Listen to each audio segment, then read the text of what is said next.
Good day, I'm Stephen McHugh, and this is your JIS News for Friday, April 22, 2022. Jamaica's capacity to continue responding to the COVID-19 pandemic has been boosted by $40 million in healthcare equipment and supplies.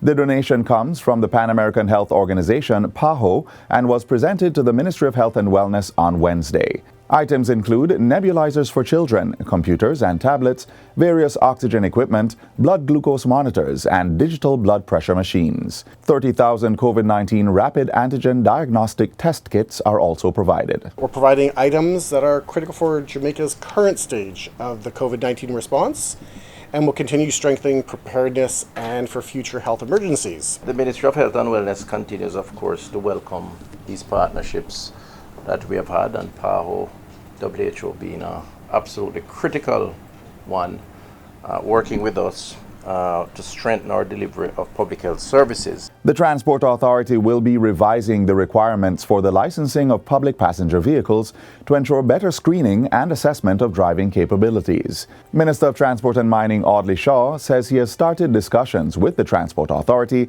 and the Island Traffic Authority to see this through. The transport sector is a critical one, and our operators must perform with the utmost integrity and provide quality service. The Island Traffic Authority and the Jamaica Constabulary Force will continue to intensify its crime operations to enforce the law in the traffic environment. Enough is enough. Minister Shaw was delivering the keynote address at the recent 5th anniversary celebrations of 876 on-the-go taxi service held at the University of Technology. He says the ministry's road safety unit is also conducting sessions in schools to encourage a culture of good driving practice.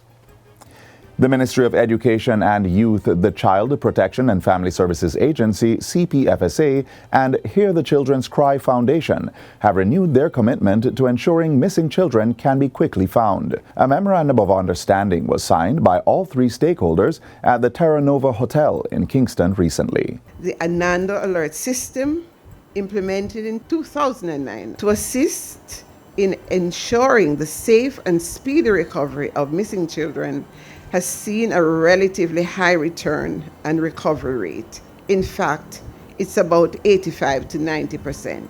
Convener of Hear the Children's Cry, Betty Ann Blaine, is urging the community to join in the mission. For the Ananda Alert to work optimally, it requires, and you've said it several times, it requires all Jamaican citizens to do their part. Parents, families, communities, and the wider Jamaican society. Ananda alerts are sent through emails, social media, digital screens, and now text messages. Meanwhile, the Education Ministry is launching a program called What Should My Child Know and Do to help parents get involved in their children's education. Portfolio Minister Favour Williams made the announcement during her recent contribution to the sectoral debate in Parliament. This will allow parents to track how their children are doing, but also give them the knowledge about what their children should know and do, and by what age they should know and do these things. This will allow more timely intervention and a closer working relationship with the practitioners and the parents. The program is to focus on 4 areas: reading, language, physical and emotional development. And finally, giving children a voice and a way to be heard will be the focus of this year's Child Month celebrations. Convener of Hear the Children's Cry, Betty Ann Blaine, says the 2022 theme, Listen Up, Children's Voices Matter, is expected to be a catalyst for change. She was addressing this week's official launch of Child Month, which is observed in May of each year. I'm not sure how many of us understand, and that includes even educators, that when we listen to children, and when we give them a voice, we are ensuring and enhancing their academic potential and growth, fueling their critical thinking skills, and propelling them along a path of personal and professional success, not to mention, as well, the social and interpersonal skills they learn. Chief Executive Officer of the National Parenting Support Commission, Casey Carr, brought greetings on behalf of the Minister of Education and Youth, Favour Williams. As a society, we must recognize and appreciate the fact that children's perspectives matter. Too many are being socialized to suffer in silence, and we need to provide them with the opportunity to speak up and speak out on matters that affect them. The flagship activities for Child Month 2022 start with the National Church Service on May 1 at the Eastwood Park New Testament Church of God. Churches island-wide are being asked to dedicate their first Sunday or Sabbath in May to the children.